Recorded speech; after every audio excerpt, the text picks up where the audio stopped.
Bonjour à toutes et tous. J'attendais Alain Rousset, président de la région Nouvelle-Aquitaine, qui devait ouvrir cette séquence. Il va avoir un peu de retard, donc je devais lui succéder dans les propos introductifs, donc je vais démarrer pour que nous ne perdions pas trop de temps. Démarrer d'abord par vous remercier d'être là aujourd'hui pour ce premier comité régional des acteurs du Conseil permanent de la transition énergétique et du climat. Je sais qu'un certain nombre d'entre vous se posent la question de ce que c'est que cette chose nouvelle qui apparaît en Nouvelle-Aquitaine.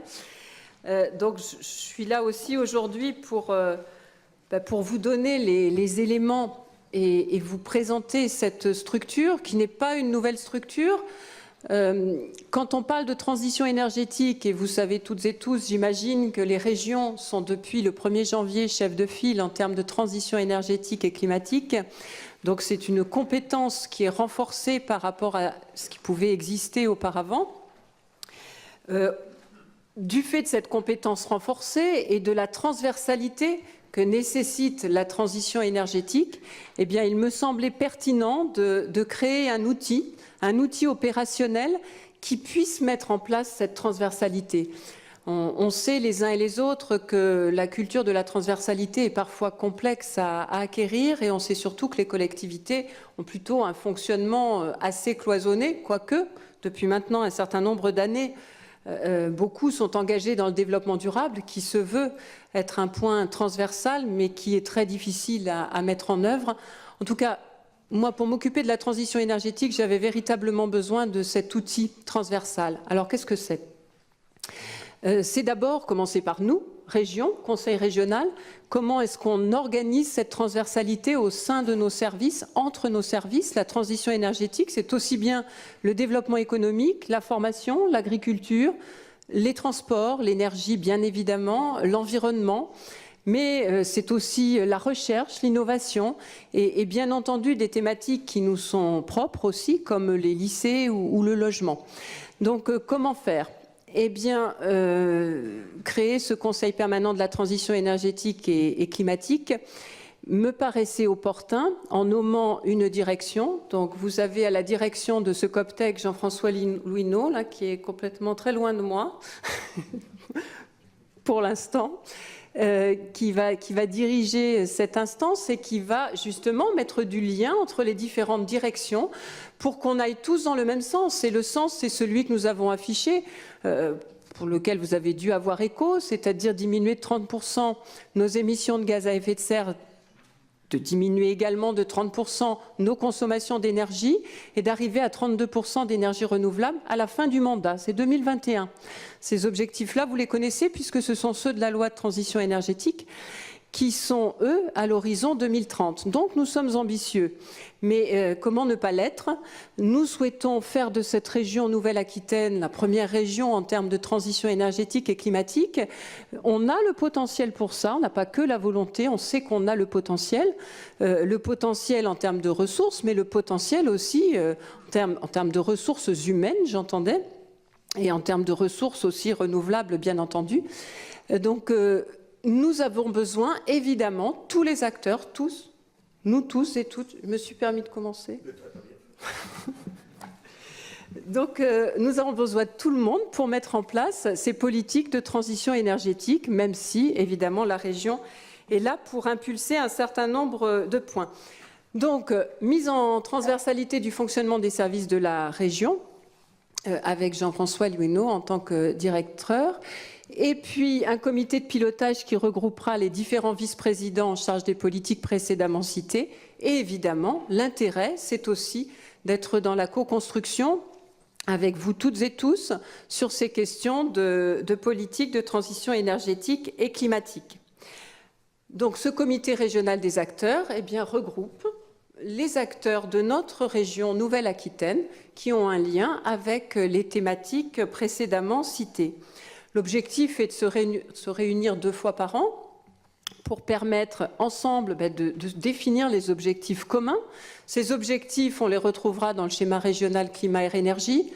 Pour l'instant, nous avons 3 schémas régionaux climat et énergie, datant des 3 ex-régions. Et le premier chantier de ce comité régional des acteurs, ça sera en janvier, évidemment, de s'attaquer à la construction de ce schéma régional climat et énergie à l'échelle Nouvelle-Aquitaine. Donc, on est là ensemble, on se réunira 2 fois par an, mais nous mettrons aussi en place des groupes thématiques avec, évidemment, les acteurs en lien avec les thématiques que nous aurons définir ensemble, qu'est-ce que nous souhaitons mettre ensemble, quelles sont nos priorités pour cette région. Donc l'objectif de ce comité régional des acteurs, c'est évidemment d'informer sur les politiques régionales, c'est qu'ensemble, et vous aussi, suggériez les orientations à tenir, prioriser les orientations que nous pourrions proposer, et puis participer à ces ateliers thématiques dont je parlais précédemment. Donc voilà un peu l'organisation globale de ce COPTEC. Et puis, nous sommes là aujourd'hui pour vous présenter un certain nombre de points très précis sur justement là où on en est aujourd'hui dans cette région Nouvelle-Aquitaine en termes de consommation d'énergie, d'émissions de gaz à effet de serre et d'énergie renouvelable. Mais on est là aussi pour se dire qu'il existe des choses dans cette région. Il s'est fait plein de projets, d'actions.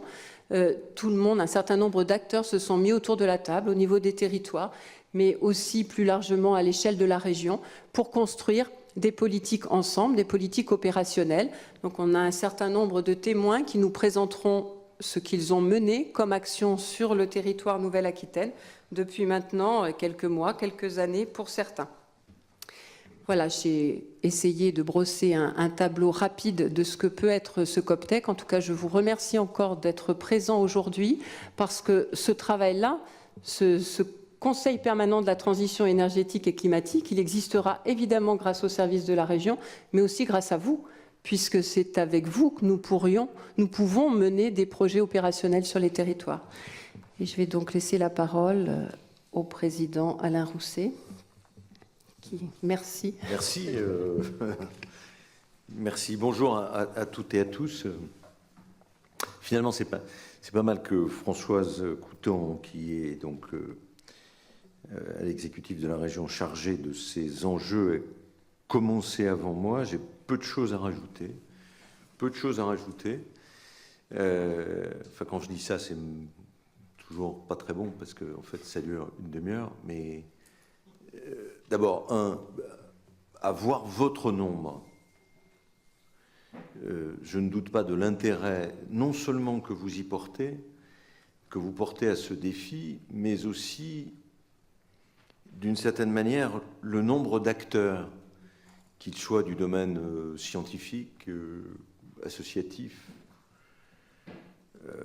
industriel ou territorial, qui existe autour de ce défi climatique. Il se trouve que notre région, c'est en tout cas les conclusions du rapport que vous connaissez maintenant bien d'Hervé Le Treut, est une de celles qui a subi le plus le réchauffement climatique, puisqu'on pense qu'on est de l'ordre de 1 degré, 1,5 degré.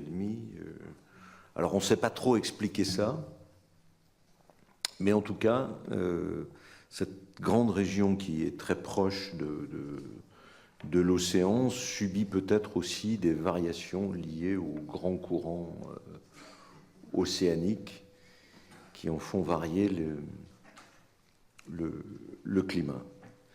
L'enjeu est triple. Il est social ou sociétal, je ne sais pas comment on peut le dire, éthique, environnemental d'abord, enfin, c'est la survie de la planète, c'est notre vie tout court, de la même manière que il faut que les pouvoirs publics, quand ils s'occupent d'urbanisme, fassent d'abord le choix du cadre de vie avant celui de l'immobilier. Nous devons faire le choix de l'environnement, du climat, de notre cadre de vie climatique avant tout autre raisonnement. L'enjeu est économique, et vous connaissez la propension qui est la mienne dans ce domaine-là, économique, technologique, scientifique. Ne serait-ce que parce que si l'on a des discours qui sont plutôt on arrête le développement, critique à l'égard de la croissance, on sait très bien que ce sont des discours qui, s'ils nous réveillent à l'égard d'un certain nombre d'enjeux, sont totalement inefficaces à l'égard de ce qui se passe sur la planète. Totalement inefficaces. Même si la France ou une région française faisait un certain nombre de choses, il est évident que ni la Chine, ni l'Allemagne, ni l'Espagne, ni aucun pays, ni l'Afrique, qui a besoin de se développer, même si des pays africains, vous l'avez vu dans les journaux ce week-end, 4 pays africains ont mis en cause un certain nombre de types de carburants. Voilà, donc il faut qu'on soit aussi un laboratoire de réponse technologique, industrielle, à ce défi. Industriel parce que on a noté, alors je ne prends que l'exemple de l'Aquitaine, j'ai des chiffres que dans ce domaine-là, que les usines, les entreprises avaient baissé de 60% leurs émissions de gaz à effet de serre, que l'agriculture avait baissé de 30%. Donc on voit que les acteurs économiques, même si parfois ils en expriment des doutes, suivent aussi les recommandations de la société. On a un vrai défi en termes de transport et en termes de logement. En termes de transport, parce que la concentration urbaine qui se manifeste, voire suburbaine, multiplie les déplacements. Et que la concentration immobilière en ville produit, il suffit d'aller à Bacalan, à Bordeaux, pour voir que tout le monde est pris au piège et dans un embouteillage. Donc on a ce défi aussi qui pose pour nous à la région le défi de l'aménagement du territoire.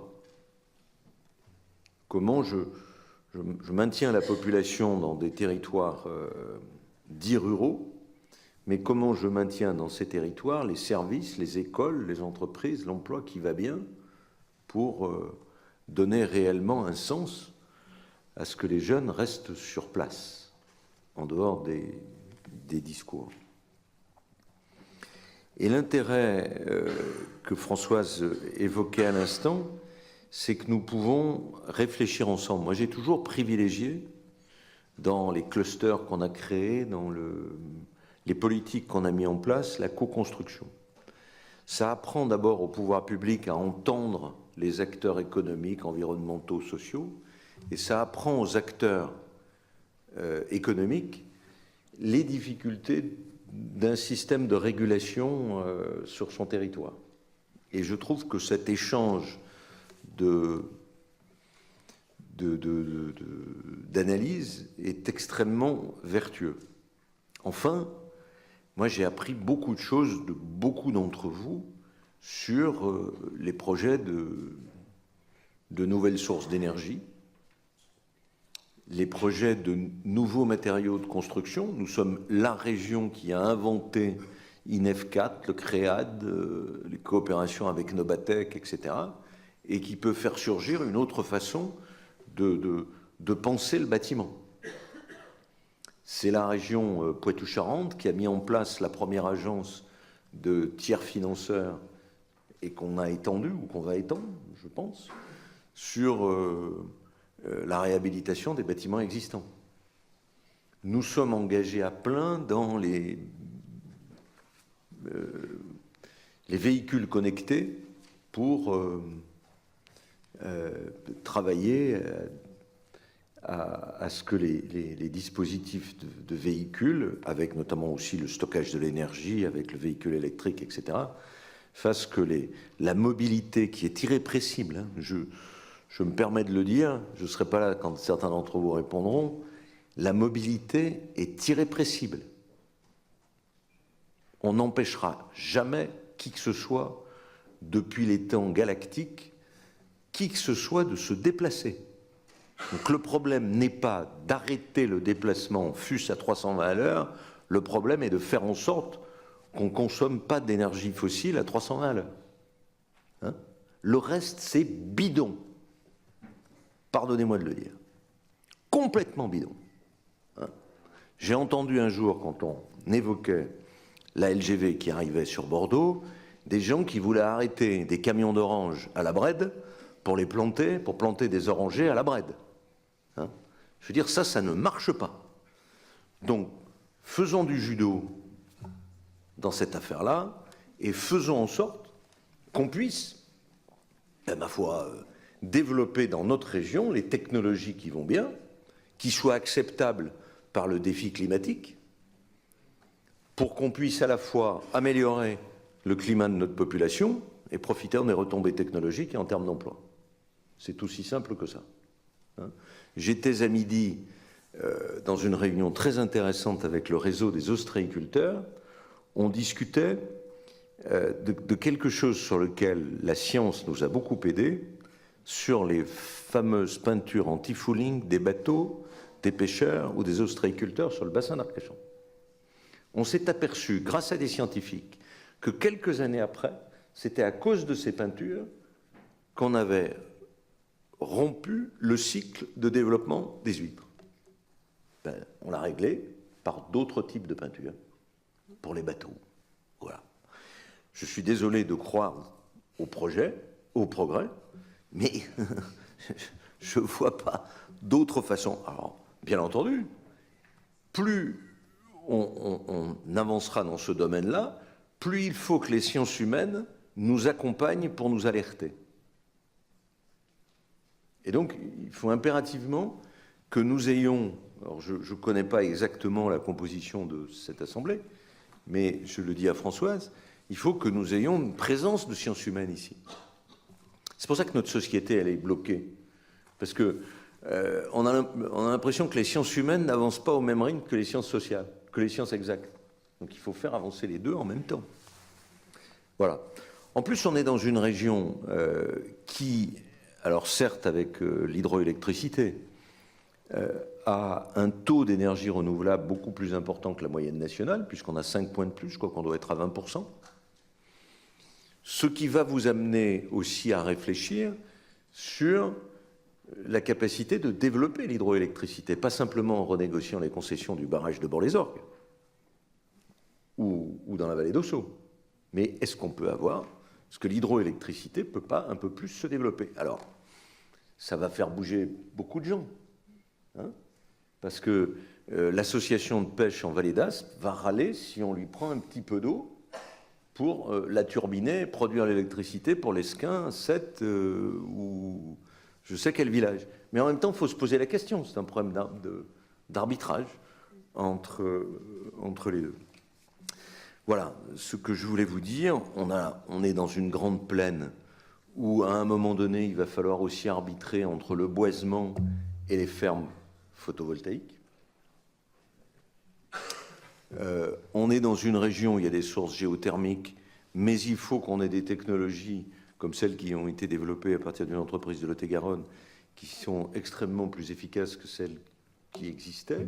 On est dans une région où on a développé l'élevage intensif des microalgues qui peuvent développer aujourd'hui un spectre extraordinaire de retombées, y compris le traitement en substitut des phytosanitaires, de l'oïdium ou du mildiou de la vigne. Voilà. Donc cette richesse, il faut la faire fructifier, et je compte sur vous dans ce domaine-là. C'est un domaine qui, pour nous, est aussi très important. Françoise y tient beaucoup parce qu'il est transversal. C'est très difficile de faire travailler une institution en transversal. Le transport, le développement économique, la formation, l'agriculture, etc. C'est un défi qu'il faut que vous nous aidiez à relever. C'est sûrement un des points les plus compliqués. Pour le reste, je vous fais confiance. Bon après-midi.